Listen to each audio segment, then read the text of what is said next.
another Bronze Age civilization that I want you to have at least a brief, basic familiarity with, is the Minoan Civilization, which develops on and around the island of Crete. Crete is a significant island, a fairly large island, down to the south of what we think of as the nation of Greece today, the state of Greece today. On this map here, Crete is this large island here, and then we find Cretan colonies up the Aegean Sea, that's the name of this body of water up here, over to here. Just to place Crete for you, down to the south is Egypt. You see the Hittites over here, Canaan over here. Although it's not marked on the map, you know that this is Mesopotamia, between the Tigris and Euphrates. And over here you see the city of Mycenae, which you'll be learning about in just a few minutes after you stop watching this video. The Minoan civilization is not named for a city or for a king or something like that, not even an ethnic group, but it comes from the name Minos. Minos or Minos, who was a mythical king of Crete. If you've heard the story of the Minotaur, the half-bull, half-human person who lives in a labyrinth, then the Mino of Minotaur comes from Minos, and he's a mythical figure who lived on Crete. The Minoans were a civilized people. They lived in cities, and they did have a system of writing. On the screen you see some Minoan writing on a clay tablet, but we can't read Minoan writing. We don't know how to decipher these marks. They're obviously characters of some kind. They show up in a repetition. You can even see repeated pairings of characters and so on. We call it linear A because it is a type of Greek writing that that follows a line, all right, and but we can't read it, or at least nobody yet has been able to figure out how to read it. That someday we'll be able to read the Minoan writings and find out about their own story from themselves. The rest of what we know about the Minoan society comes from other people who visited and wrote in a language that we can know about, and from memories of them that come from their descendants, what I'll call the ancient Greeks, the ancient classical Greeks. As you look at the writing here, you may see that the characters are marked out with maybe a stick, maybe a bronze pen of some sort, into the wet clay. This isn't cuneiform, okay? It's a completely different way of writing than we would find with cuneiform. You see the straight lines that, or even curved lines, that flow into the different characters. The capital city of the Minoan culture was a city called Knossos, or Knossos. Two ways to pronounce the Greek word here, and they're both okay. You're going to be hearing me saying that a couple of times when we talk about Greek stuff. There's two different ways to pronounce ancient Greek, classical Greek, and they're both okay. It just depends on where you learned Greek. So Knossos or Knossos, they're both okay pronunciations. On the screen, you see a kind of a architectural reconstruction of the palace at Knossos. I count 7 stories. If you care, you can maybe count more than that. Certainly an immense compound that's kind of built up on top of a hill. As you're going to be learning in a later presentation, we don't find walls around the cities in Crete. This seems to indicate to us that they weren't afraid of being attacked, and probably the different cities on Crete didn't go to war with each other, or else you would find defensive walls built around the cities. In the presentation you're going to be seeing, the professor will give a guess as to why that might be the case. But a pretty elaborate building. Most of the pillars you see are painted red, and that appears to be the case. Here are photographs of the actual ruins here. You see, I believe the paintings, the columns here have been repainted, although there were scraps of paint on the columns so we could tell what the original colors were. And these are pretty typical of Minoan columns. They have a very broad base at the capital at the top. The capital is the top of the column, and then no real base at all down the bottom.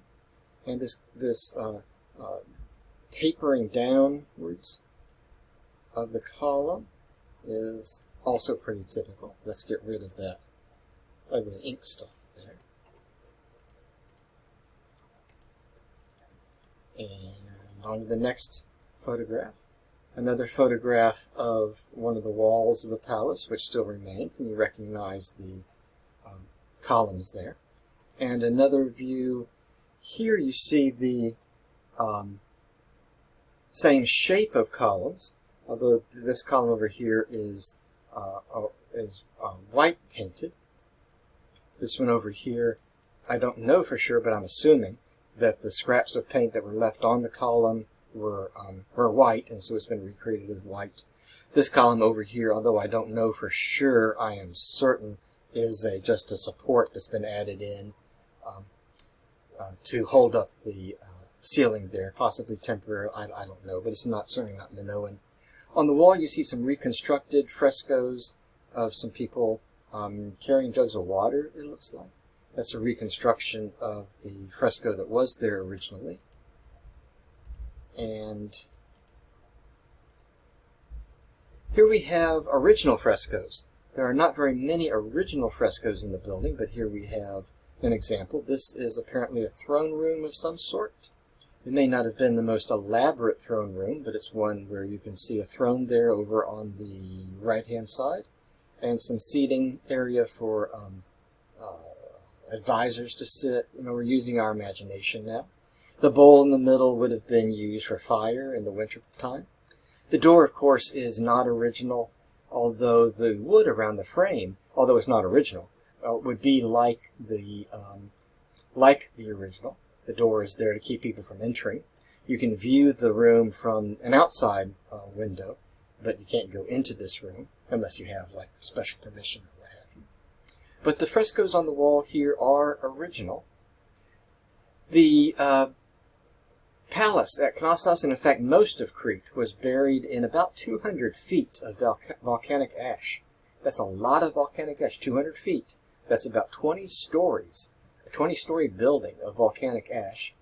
In islands just to the north of where Crete is today. Today it's called Santorini. At the time it was called Thera. That's Thera. The entire island just about blew up. What's left behind is a circular rim. The center part of the island blew up and threw ash all over the Eastern Mediterranean world and buried Knossos in about 200 feet of ash. And that ash did the same thing that the mudslide at Lascaux did. You remember Lascaux when we talked about the cave paintings from the prehistoric period? That mudslide sealed off the outside air to the paint. And that's what happened to at least this part of the palace. The paint was sealed off from the outside air, and so the oxygen in the air didn't deteriorate the paint anymore. And so they look pretty much like they looked, say, 3,000 years ago, about 3,000 years ago. Showing you, going to zoom in on this creature on the wall here. A little better lighting for this photograph. This is a, what's this called? A griffin. That's Griffin. A griffin is a mythical figure with the body of a lion and the head of a bird. This apparently looks like a peacock. You may notice the lilies in the painting here, and you also see lilies in this, the spring fresco, I think it's called, which is also an original fresco to the palace. A fresco is a painting where the paint pigment is pressed into wet plaster. You put wet plaster on the wall, and then you press the pigment into the wall until it is the shape and color that you want. You have the pigment. The pigment is a powdered, let me back up. The pigment is a powdered coloring agent that you have in a bowl here. You have a brush, you have a bucket of wet plaster. You take your trowel, you smooth out your plaster on the wall in maybe 2 feet by 2 feet area, and then you take the brush, you mix it into the powder, and you put the color that you want and the shape and tone and all that kind of thing that you want. Then you use another color and another color, and then you move on to the next section and the next section until you've completed the painting that you were aiming for.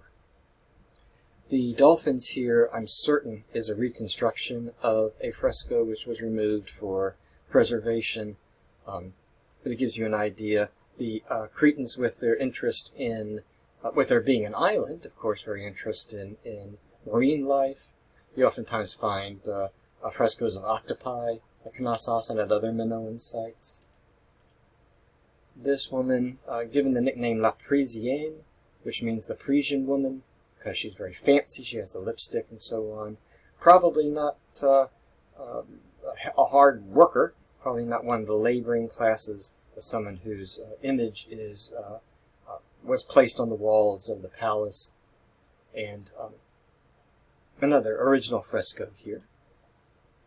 If you want one thing to associate, or one creature to associate with Minoan culture, it would be the bull. Oftentimes you'll read historians speaking about how the bull was held sacred by the Minoans. I'm not sure we can go that far in terms of a deity or worshipping the bull. Sacred in the sense of being very, very special, perhaps. I'm not quite sure we can make the leap to that they worshipped the bull, but certainly they had an awful lot to say about the bull. I've already mentioned to you the myth of the Minotaur, the legend, rather, to be technical, of the Minotaur, that half bull, half human creature who lived in the labyrinth at Knossos. We have found the labyrinth at Knossos. I'm not saying a Minotaur actually lived in it, but there really was a very large labyrinth at Knossos. It's closed off now. You can't go and see it in person because it's still being explored and studied and it's being preserved in that way. But anyway, the bull, very important. If you've taken mythology, you might remember the story of Europa. That's E-U-R-O-P-A. And as you think about that word, yeah, it does sound like Europe. Crete is the first place where we find civilization in Europe, Minoan civilization being the first civilization we find what we think of as Europe today. Europe, I guess we could, Crete, I guess we could say discovered or found by Europa. Europa was a woman who lived in the Levant. By now you know what the Levant is. Probably a Ugaritic woman. By now you know what Ugarit refers to, what the Hebrew people would have referred to as Canaanites. Zeus, who is the boss of the Greek gods, disguises himself as a bull and kidnaps Europa and brings her to Crete, where he can keep her for himself. So right from the very start, at least in that Greek myth, the bull is associated with Crete. Also associating the bull with Crete, we think about bull leaping, L-E-A-P-I-N-G, bull leapers. We have a lot of depictions of acrobats, I guess we'll call them, male acrobats who are leaping over bulls. The pattern seems to be that the bull charges at you.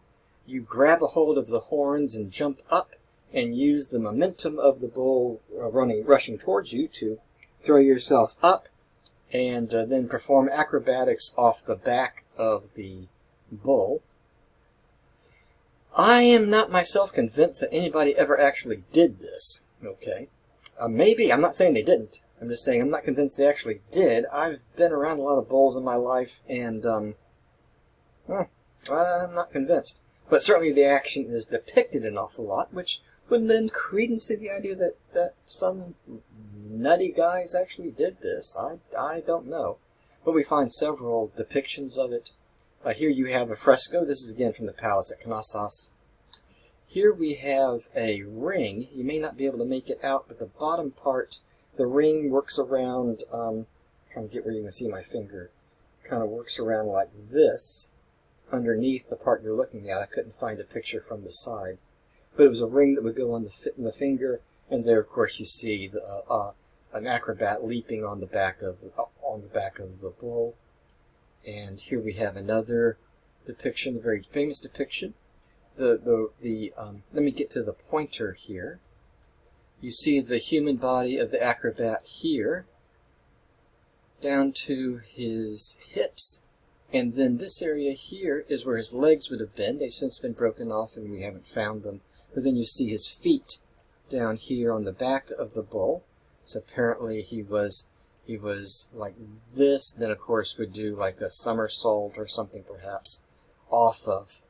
So there you have a very brief introduction to Minoan culture, the first civilization we find what today we think of as Europe,